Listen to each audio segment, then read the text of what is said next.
Bleh. I'm having I'm having a panic attack, and it's really bad because I don't feel like I can take my third sorry for the screen, this little fleck, a third Klonopin. I get a morning one and I get a night one, and there's a third one for doing freaking out because I went to bed last night. I don't know, sometime between 2:30 and 3, which is what I've been doing like for months. And I don't know, waking up 9, 10, sometimes 11, probably almost basically around 10, which I'm fine with. 'Cause, I don't have a job to go to, so that's how it's been. So last night I went to bed my usual time, and I woke up this morning. I had to pee. I was thirsty. I checked the time, and it was 6:30 a.m. So I guzzled something, and I peed, and I guzzled something, and then I didn't feel like getting back into bed. It seemed too stuffy and hot, and yeah, and I went to the couch. Sometimes I do that. I just you're texting me something. Prepare to vomit. I'm afraid what you're texting me. I can't quite see it. I can't quite see it. I'll look at it after I do this. I'm scared of that.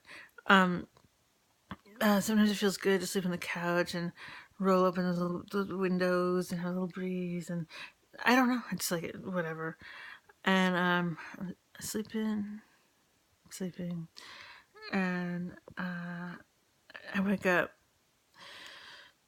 And I just felt like it was late. And I was like, oh, God, please don't let me be one. Or almost one or a little after one, and I look and it's 2 in the afternoon, and I immediately like start hyperventilating, like, and I see Paul walking around looking all busy, like he's got folded laundry, he's putting stuff away, and I was like, it's 2 o'clock. Why did you let me sleep till 2 o'clock? And he's like, well, you must have needed the rest. And I was like, I've told you that I can't handle. I'm getting that so sad.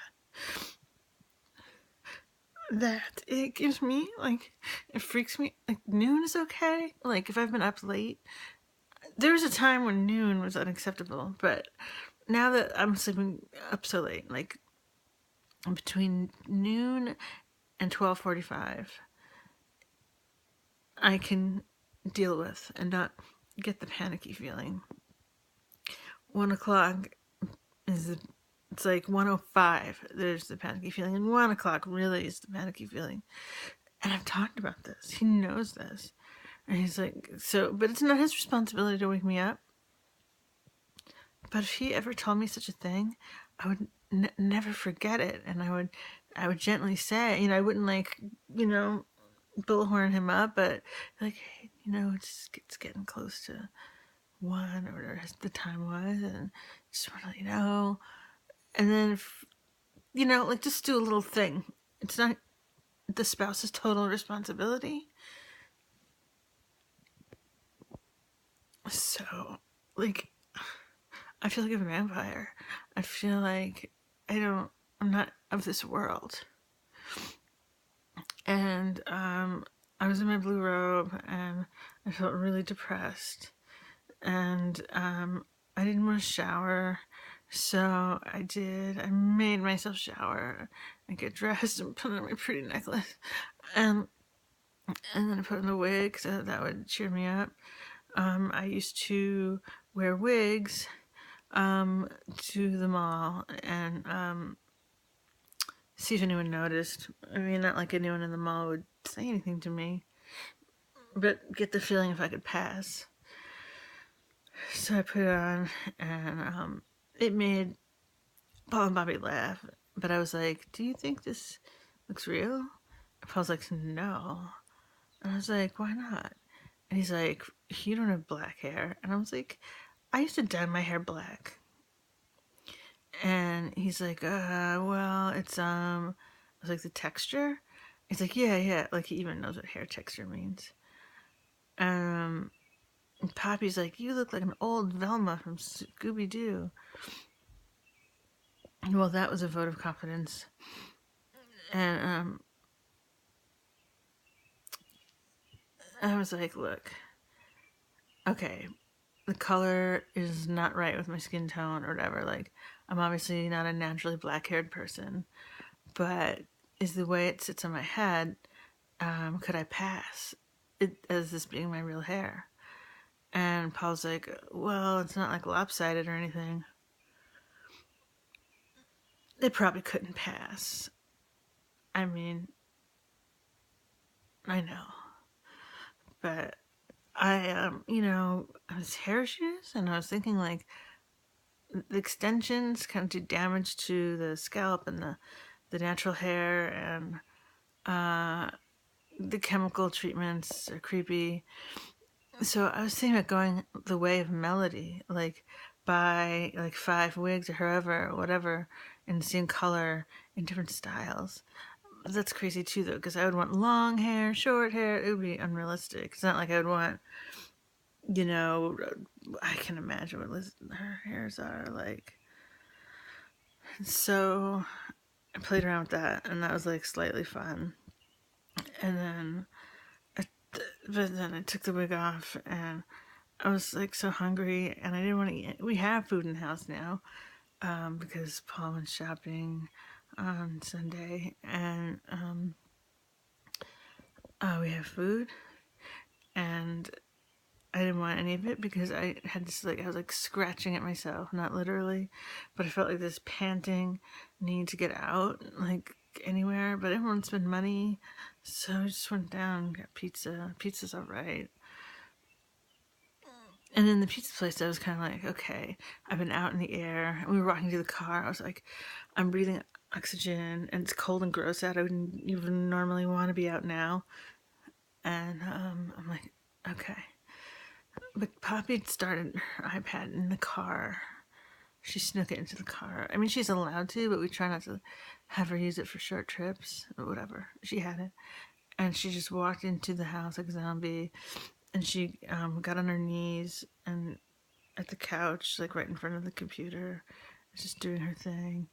And Paul seems like he's in a good mood, and he's in the music room playing guitar. And I feel like I'm like freaking out. I'm freaking out so bad. I think sleeping that late.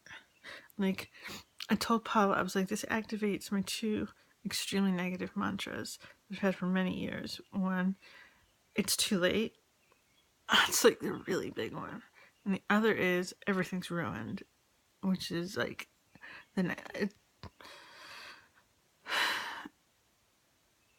it's bad, it's negative, but I can be talked out of that. But it's too late. It feels like ingrained. I can't explain it.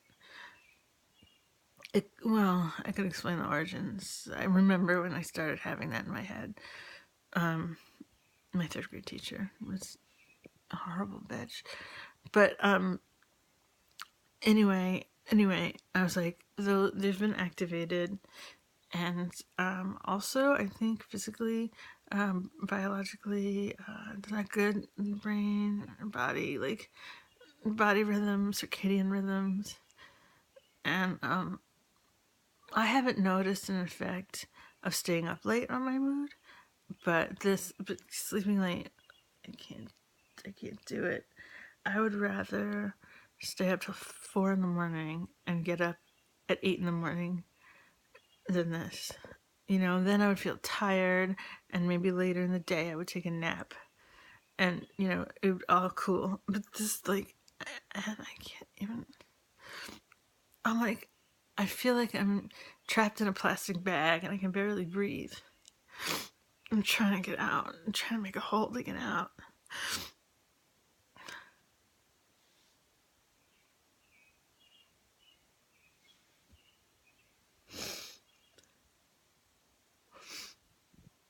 It's this creepy crawly feeling.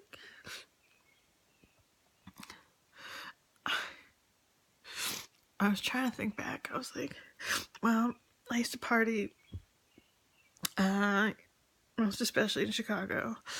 You know, we'd stay up late, and I would sleep late. Or I used to work at Borders, 4 to midnight shift, and I wouldn't go to bed till like at midnight. I would go out and party, hang out, drink beer. I wouldn't go to bed till like 4, and then I would sleep until 3 in the afternoon. I was in my early 20s, and I was having fun. I was friends. Well, why can't I enjoy my husband and daughter? I feel like they were gonna go to that's another thing. They were gonna go to the library, and Poppy changed her mind, so now they're on the house. So no time alone. And their presence is annoying me. They're not really doing anything bad. Paul's actually like pretty okay. He seems fine. Sometimes when he's depressed, that's extremely stressful for me. And now, like, he's just like regular. And Poppy, it's annoying me that she's on her iPad. But earlier today, she was doing paintings and I don't know, active, talking to us. I'm like, so I'm not disturbed that she's on her iPad right now. But I'm disturbed that she's right in front of the computer because I was gonna do a little editing on my story and send it to you because there was things I regretted. I'm glad that you didn't get it because I can make the little fixes that I want to make.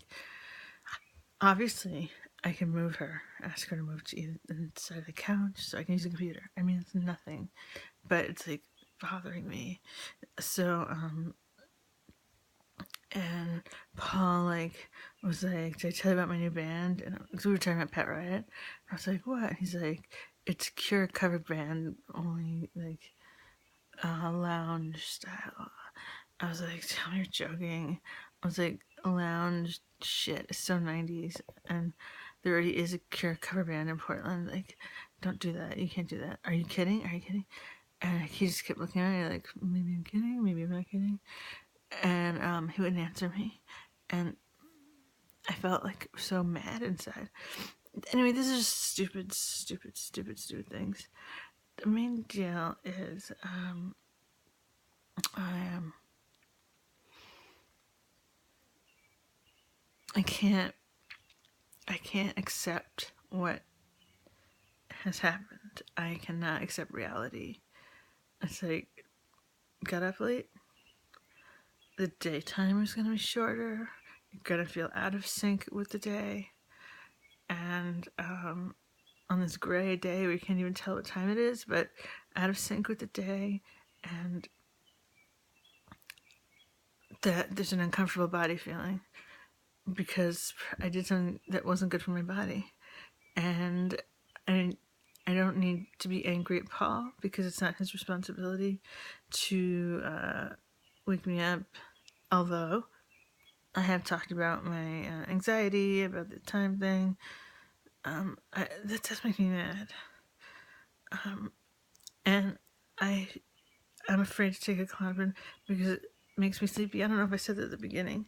My morning one with all my meds doesn't seem to affect me. Same thing with night. But whenever I take the third one, like the third one makes me feel high and tired. So I'm afraid to feel tired. I do not want to feel tired. But I'm kind of getting edgy, and I drank a lot of caffeine to help me snap out of it, and it's making me feel bad. I'm a mess. But hopefully I'll get my shit together and send you a story. And it's probably a piece of crap. At first I liked it, now I hate it. I don't know. Okay, 14:20. Gotta go. Bye-bye. Sorry.